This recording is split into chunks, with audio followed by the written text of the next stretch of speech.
यहाँ के बारे में साहब ये कहा जाता है कि ये मस्जिद जो है जिन्होंने बनाई थी हम्म, और ये एक रात में बनाई थी और हम्म। ये मस्जिद तकरीबन 200-250 साल पुरानी है। ये दोस्तों, अभी हम जब शहर में घूम रहे थे, अभी हम रामपुर शहर में हैं, नवाबों का शहर कहा जाता है और बहुत सारी रहस्यमय चीज़ें यहाँ पे मौजूद है। तो किसी ने बताया कि ये जंगल की तरफ ये रास्ता जा रहा है, हालांकि अभी तो रोड बन गया कुछ साल पहले। ये बिल्कुल प्योर जंगल है। इस साइड भी देख सकते हैं आप, इस साइड देखिए घना जंगल है। ये लगभग यहाँ से 2 से 2.5 किलोमीटर का ये बड़ा सा जंगल है। इसके बीच में मैं और हमारी टीम हम निकल रहे हैं और जानने जाएंगे और देखेंगे कि ऐसी क्या वो रहस्यमय चीज़ है जिसकी बातचीत हमेशा रामपुर वालों की ज़ुबान पे रहती है, और उसकी कुछ कहावतें भी हैं, कहानियाँ भी हैं वहाँ पे। उसकी वो कहानियाँ हम भी दिखाएंगे, आपको सुनाएंगे। अगर वहाँ पे कोई लोग मिलते हैं तो उनसे बातचीत करने की कोशिश भी करेंगे। चलिए आप तब तक ये जंगल का आनंद लीजिए, हम आगे बढ़ रहे हैं। नमस्कार, आदाब, सत श्री अकाल। अभी हम मौजूद हैं उत्तर प्रदेश के ज़िला रामपुर में। आपको बता दें कि दुनिया में बहुत सारे ऐसे रहस्य हैं जिसका खुलासा अभी तक नहीं हो पाया है, और कई सारी रहस्यमय बातें होती है। कई ऐसी जगह है जहाँ बहुत सारी रहस्य है। ऐसी एक रहस्यमय जगह हम पहुँचे हैं। ये मेरे पीछे आप तामीर देख सकते हैं। लोग कहते हैं दुनिया में इंसान भी है तो जिन भी है, और ये मस्जिद उसी का सबूत है। यहाँ पे रामपुर के लोग ये मानते हैं बहुत सालों से कि ये जिन्नातों की मस्जिद है, और ये तामीर जो हुई है, बताते हैं कि एक दिन में ये पूरी मस्जिद तामीर हो गई थी। और इसका कब हुआ था सही डेट तो इसका पता नहीं, लगभग 200 से 250 साल वर्ष बताते हैं। मैं आप दिखाना चाहूँगा, आप दिखाइए। इसकी नक्काशी देखते हैं, ये गुम्बद जब हम एंट्री करते हैं इसकी कितनी खूबसूरती से और कितना खूबसूरत है। और ये एंट्री गेट है, इस पर एंट्री हम अंदर चलते हैं और अंदर क्या क्या है मस्जिद में दिखाते हैं। आप इधर भी दिखा सकते हैं पूरा, ये इसके ऊपर से तामीर, एक एक नक्काशी इसकी कितनी खूबसूरती से बनाया गया है। आपको बता दें जिस समय ये मस्जिद तामीर हो गया, नहीं बताया जा रहा है कि 250 साल पुरानी, तो ये पूरा जंगल होगा। आप देखिए अभी भी काफ़ी हद तक जंगल है।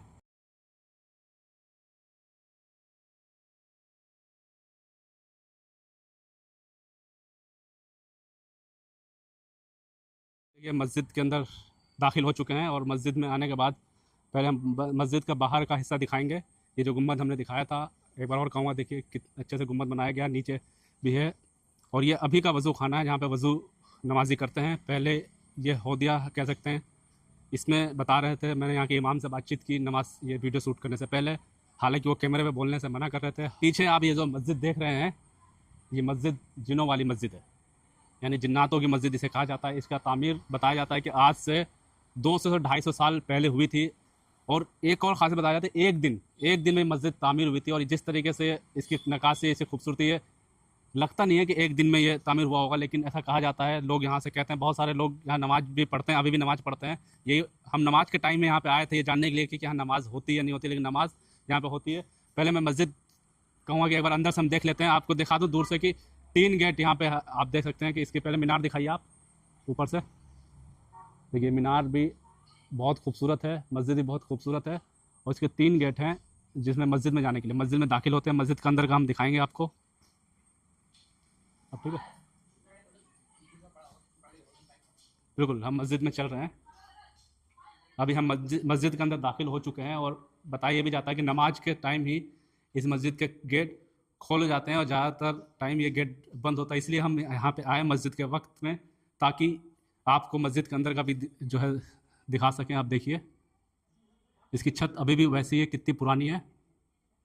और ये वो जगह है जहाँ इमाम इमाम साहब बैठते हैं। बस इसकी रंगाई पुताई करके इसको अच्छा लग रहा है, लेकिन जिस तरीके से बनाया गया सेम उसी तरीके से है। जब 250 साल जब ये पहले बनी थी उसी के तरीके से है। इमाम साहब से बातचीत की कि क्या कभी यहाँ पे जिन या जिन्नातों का एहसास होता, तो बता रहे थे कभी कभी इशा के टाइम कभी कदार की लगता है कि कोई ऊपर चल रहा है छतों पे, जाती है जैसे घोड़े दौड़ रहे हैं।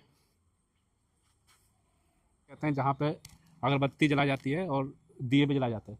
ये जो है ये इमाम साहब ने बताया कि जिनों का मुकाम है, और यहाँ पे बहुत सारे लोग आते हैं और मन्नत मांगते हैं अपने। जो आप देख सकते हैं कागज़ जो है, कागज़ में लिख के अपनी मन्नत रख देते हैं, और उस मन्नत को पूरा होता है। आप ये यहाँ पे कुरान शरीफ की पेटियाँ भी रखी हैं, कुरान की तिलावत भी होती है, सब कुछ है, एक घर की तरह है ये मुकाम। यानी यहाँ जिन लोग यहाँ पे रहते हैं, यहाँ पे सिर्फ जो मन्नत मांगने लोग आते हैं, अपने पर्चे पे मन्नत लिख ले के चले जाते हैं। और बता रहे थे कि पूरे भारत से लोग यहाँ पे मन्नत मांगने आते हैं, बहुत सारों की मन्नत पूरी भी होती है।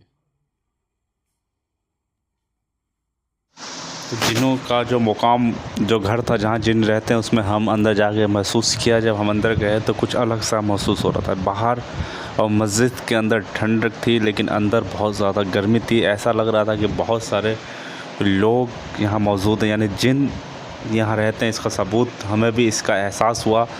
ये जिन्होंने ख़ुद अपने हाथों से मस्जिद बनाई थी, और जिन्नतों वाली मस्जिद कहा जाता है, और यहाँ पे आज भी जिन्नात रहते हैं। जी, मेरा नाम सैयद हंजला अहमद है। तो क्या है यहाँ का इतिहास, क्या है, पहले बताएंगे थोड़ा बहुत? यहाँ के बारे में साहब ये कहा जाता है कि ये मस्जिद जो है जिन्होंने बनाई थी, और ये एक रात ने बनाई थी, और ये मस्जिद तकरीबन 200-250 साल पुरानी है। लेकिन देख के लगता नहीं है कि 250 साल पुरानी, जिस तरह के इसकी कलाकारी है, कितनी खूबसूरत मस्जिद है। जी जी बिल्कुल, ये तो आप सही कह रहे हैं। और क्या मान्यता यहाँ पे, क्या यह भी कहा जाता है कि यहाँ पे जिन लोग यहाँ रहते हैं, जिन रहते हैं यहाँ जी, पे? तो ये अभी इमाम साहब ने हमें बताया कि यहाँ पर जो है मस्जिद के बराबर में एक कमरा है, वहाँ पे कहा जाता है कि ये जिन्नात का मकाम है, जिन्नात यहाँ रहते हैं। और इमाम साहब ने ख़ुद भी ये बात जो है एक्सपीरियंस करी है कि कई बार इशा की नमाज़ के बाद या फिर फजर की नमाज़ के बाद ऐसा होता है कि उनको लगता है कि लोग खड़े हैं, वो पास जाते हैं, गायब हो जाते हैं। कई बार ऐसा होता है कि घोड़ों की आवाज़ें आ रही हैं, ऐसा होता है। कई बार ऐसा होता है कि नमाज़ पढ़ रहे हैं ऐसे, तो नमाज़ में ऐसा लगा कि पीछे से कोई गुजरा और बाद में उन्होंने देखा कोई भी नहीं है। जी जी, मन्नत मांगने के लिए लोग कहते हैं कि यहाँ पे आते हैं तो मन्नत मांगी जाती है, तो वो पूरी होती है। थोड़ी देर पहले गया था, ये वही मुकाम है जहाँ मौलवी इमाम साहब ने मुझे भी बताया था कि यहाँ पे जिन रहते हैं। जिनों का मुकाम का मतलब यहाँ पे लोग रहते हैं, लेकिन बहुत सारे लोग मन्नत मांगने आते हैं। जैसा मैंने आपको दिखाया कि अंदर लोग पर्चे पे अपनी जो भी परेशानी है वो लिख के चले जाते हैं, बहुत देर तक बैठते हैं। अभी मैं कुछ देर पहले जब नमाज़ से पहले आया था तो बहुत से लोग और यहाँ पे थीं, औरतें भी थीं जो अपनी मन्नत मांग रही थी, लेकिन अभी इस वक्त कोई वहाँ पे मौजूद नहीं है। मैं था, और जिस तरीके से पता चला कि जिन यहाँ पे आज भी मौजूद हैं। कहा जाता है कि इमाम साहब ने कि उनकी एहसास होता है, ये भी एक रहस्य है। लोग कहते हैं कि जिन हैं, कुछ लोग कहते हैं कि नहीं हैं, लेकिन जो रहस्य है वो तो रहस्य है, और ये हमेशा ही रहेगा। आपको कैसे लगी ये ब्लॉग, आप हमें ज़रूर बताएं। तब तक के लिए धन्यवाद।